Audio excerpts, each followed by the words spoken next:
Hi hello welcome back to my channel. അപ്പോൾ ഇന്നത്തെ recipe എന്താണെന്ന് നോക്കിയാലോ. ഇന്ന് നമുക്കൊരു ലോഡഡ് ഫ്രൈസ് ഉണ്ടാക്കാം കേട്ടോ. നല്ല സൂപ്പർ ടേസ്റ്റി ആയിട്ടുള്ള പെട്ടെന്ന് വീട്ടിൽ തന്നെ തയ്യാറാക്കാൻ പറ്റുന്ന ലോഡഡ് ഫ്രൈസ് ആണ്. നമുക്കെല്ലാം ഇപ്പോൾ റെഡിമെയ്ഡായിട്ട് മേടിക്കാൻ കിട്ടുമല്ലോ. ഞാൻ പെട്ടെന്ന് എല്ലാം മേടിച്ച് ചെയ്യുന്ന ആ ഒരു പ്രോസസ്സാണ് കേട്ടോ കാണിക്കുന്നത്. പെട്ടെന്നൊക്കെ കുട്ടികൾ പറയുകയാണെങ്കിൽ നമുക്ക് ഫ്രിഡ്ജിൽ നിന്നൊക്കെ എടുത്ത് ചെയ്യാൻ പറ്റത്തില്ല, അതുപോലെ. അപ്പോൾ ഞാനിവിടെ ചിക്കൻ ബോൺലെസ് ചെറുതായിട്ട് കട്ട് ചെയ്ത് എടുത്തിട്ടുണ്ട്. അതിലോട്ട് ഞാൻ കുറച്ച് മാരിനേഷൻ വേണ്ടിയിട്ട് കുറച്ച് പൊടികൾ ചേർക്കുന്നുണ്ട്. ആദ്യം തന്നെ മല്ലിപ്പൊടി ചേർത്തു. അത് കഴിഞ്ഞിട്ട് കുറച്ച് ഗരം മസാല ചേർത്തിട്ടുണ്ട്. അത് കഴിഞ്ഞിട്ട് കുറച്ച് കുരുമുളക് പൊടി ചേർത്തിട്ടുണ്ട്. കുരുമുളക് പൊടി ചേർത്തതിന് ശേഷം ഞാൻ കുറച്ച് കാശ്മീരി ചില്ലി പൗഡർ ചേർക്കുന്നുണ്ട്. നോർമൽ ചില്ലി പൗഡർ ആണെങ്കിൽ ഇത്രയും ക്വാണ്ടിറ്റിയിൽ ചേർക്കണ്ട, കുറച്ച് ചേർത്താൽ മതി കേട്ടോ. അത് കഴിഞ്ഞ് കുറച്ച് ചിക്കൻ മസാല ചേർക്കുന്നുണ്ട്. അത് കഴിഞ്ഞിട്ട് ഈ ചിക്കൻ ആവശ്യമായിട്ടുള്ള ഉപ്പും കൂടി ചേർത്ത് കൊടുക്കുന്നുണ്ട്. അതുകൂടി ചേർത്തതിന് ശേഷം കുറച്ച് മഞ്ഞൾപ്പൊടി കൂടി ആഡ് ചെയ്ത് കൊടുക്കുന്നുണ്ട്. ആഡ് ചെയ്ത് കൊടുത്ത് നന്നായിട്ടൊന്ന് മിക്സ് ചെയ്യാം. മിക്സ് ചെയ്തതിന് ശേഷം കുറച്ച് കോൺഫ്ലോർ ചേർക്കണേ. കോൺഫ്ലോർ കൂടി ചേർത്ത് ഒരു ക്രിസ്പിനെസ്, ചെറുതായിട്ടൊരു ക്രിസ്പിനെസ് വരാൻ വേണ്ടിയിട്ട് ഞാൻ അധികമൊന്നും ചേർക്കുന്നില്ല, കുറച്ച് ചേർക്കുന്നുള്ളൂ. അതിനുശേഷം കുറച്ച് സോയാ സോസും കൂടെ ചേർത്തതിന് ശേഷം നന്നായിട്ട് മിക്സ് ചെയ്ത് ഒരു 15 മിനിറ്റ് റെസ്റ്റ് ചെയ്യാൻ വയ്ക്കാം. അതിനുശേഷം ഒരു പാൻ എടുത്ത്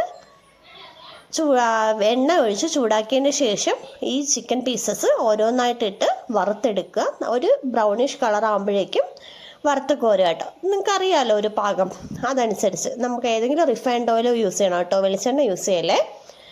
ഇതേ കണ്ടോ, ഈ ഒരു പാകം ആകുമ്പോഴത്തേക്കും വറുത്തെടുക്കുക. രണ്ട് സൈഡും അപ്പുറം ഇപ്പുറം വറുത്തെടുക്കുക. ഞാൻ 2 സ്റ്റെപ്പായിട്ടാണ് ഇവിടെ വറുത്തെടുത്തേക്കുന്നത്, ഒരു സ്റ്റെപ്പേ കാണിച്ചിട്ടുള്ളൂ കേട്ടോ. അതിനുശേഷം സെയിം ഓയിൽ തന്നെ ഞാൻ ബാക്കി വന്നതിൻ്റെ കൂടെ കുറച്ച് ഓയിൽ കൂടെ ആഡ് ചെയ്തതിന് ശേഷം ഞാൻ കുറച്ച് ഫ്രഞ്ച് ഫ്രൈസ് ആഡ് ചെയ്ത് കൊടുക്കുന്നുണ്ട്. ഇത് ഫ്രീസായിട്ട് നമുക്ക് ഷോപ്പിൽ നിന്നൊക്കെ മേടിക്കാൻ കിട്ടത്തില്ലേ, അതാണ്. ഞാനിത് 2 പാക്കറ്റ് 200 ഗ്രാമിൻ്റെ 2 പാക്കറ്റ് എടുത്തിട്ടുണ്ട് കേട്ടോ. അപ്പോൾ അതും കൂടി ഞാൻ വറുത്തെടുക്കുന്നുണ്ട്. ഞാൻ 4-5 വട്ടമായിട്ട് വറുത്തെടുത്തതാണേ. നല്ല ഹൈ ഫ്ലെയിമിലിട്ട് തന്നെ വറുത്താൽ മതിയാവും. കാരണം ഈ പുറത്തുനിന്ന് മേടിക്കുന്നതായതുകൊണ്ട് നമുക്ക് അധികം വേവ് ഉണ്ടാവത്തില്ല, അവർ വേവിച്ചാണല്ലോ തരുന്നത്. പിന്നെ അതിലോട്ട് വറുത്തതിന് ശേഷം അതിലോട്ട് കുറച്ച് ഉപ്പും കൂടി ഇട്ട് മിക്സ് ചെയ്യുന്നുണ്ട്. അതുകൊണ്ട് നമുക്ക് ഫ്രഞ്ച് ഫ്രൈസ് സെറ്റ് ചെയ്തെടുക്കാം. ഒരു വലിയ പാൻ എടുത്തിട്ടുണ്ട്. ഞാൻ അത്യാവശ്യം ക്വാണ്ടിറ്റിയിൽ ഉണ്ടാക്കിയതുകൊണ്ട് വലിയ പാനാണ് എടുത്തേക്കുന്നത്.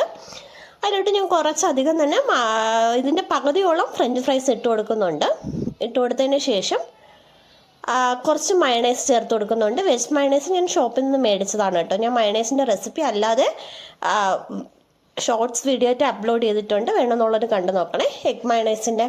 അതിനുശേഷം ഞാൻ തന്തൂരി മയണൈസും കൂടി കുറച്ച് ആഡ് ചെയ്ത് കൊടുക്കുന്നുണ്ട്. കുറച്ച് ടൊമാറ്റോ സോസും കൂടി ആഡ് ചെയ്ത് കൊടുക്കുന്നുണ്ട്. അത് കഴിഞ്ഞതിന് ശേഷം അത് വെച്ച് നന്നായിട്ടൊന്ന് മിക്സ് ചെയ്ത് ചെയ്യുന്നുണ്ട്. ഈ ഫ്രഞ്ച് ഫ്രൈസുമായിട്ട് നന്നായിട്ട് ആ സോസുകളെല്ലാം മിക്സ് ആവുന്ന രീതിയിൽ മിക്സ് ചെയ്തതിന് ശേഷം ഞാൻ കുറച്ച് ചീസ് സ്ലൈസ് ആഡ് ചെയ്ത് കൊടുക്കുന്നുണ്ട്. നിങ്ങൾക്ക് മൊസറല്ല ചീസാണ് ഇഷ്ടമെങ്കിൽ അത് ആഡ് ചെയ്യാം കേട്ടോ, ഏത് വേണമെങ്കിലും ആഡ് ചെയ്യാം. ഞാനിപ്പോൾ ചീസ് സ്ലൈസസ് ആണ് ആഡ് ചെയ്യുന്നത്. മൊസറല്ല ചീസാണെങ്കിൽ നല്ല വലിഞ്ഞ് വരും കേട്ടോ.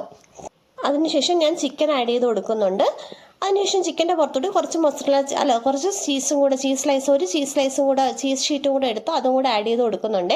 അതിനുശേഷം ബാക്കി വന്ന ഫ്രഞ്ച് ഫ്രൈസ് ആഡ് ചെയ്യുന്നുണ്ട്. അതിനുശേഷം ഞാൻ വീണ്ടും ചിക്കൻ ആഡ് ചെയ്യുന്നുണ്ട്. അതിനുശേഷമാണ് സോസസ് ഒക്കെ ചേർക്കുന്നത്. മയണൈസ്, വെജ് മയണൈസും തന്തൂരി മയണൈസും സോസും കൂടി ചേർത്ത് കൊടുക്കുന്നുണ്ട്. അത് വീഡിയോ കട്ടായി പോയി കേട്ടോ.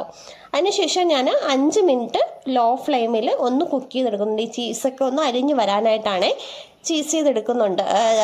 ഹീറ്റ് ചെയ്തെടുക്കുന്നുണ്ട്. ഇപ്പോൾ നമ്മുടെ ലോഡഡ് ഫ്രൈസ് ഇവിടെ റെഡി ആയിട്ടുണ്ട്. നല്ല സൂപ്പർ ടേസ്റ്റിയാണ്, പെട്ടെന്ന് ഉണ്ടാക്കാൻ പറ്റും കേട്ടോ. ഈ ചിക്കനും ഈ ഫ്രൈസും വറുത്തെടുക്കുന്ന ജോലി മാത്രമേ ഉള്ളൂ, സെറ്റ് ചെയ്യാനൊക്കെ നല്ല എളുപ്പം. അതും ഫ്രൈസൊക്കെ നമ്മൾ പുറത്തുനിന്ന് മേടിക്കുന്നതിന് പെട്ടെന്ന് ആയി കിട്ടും കേട്ടോ. അപ്പോൾ ചിക്കനും നല്ല പെട്ടെന്ന് ആയി കിട്ടും.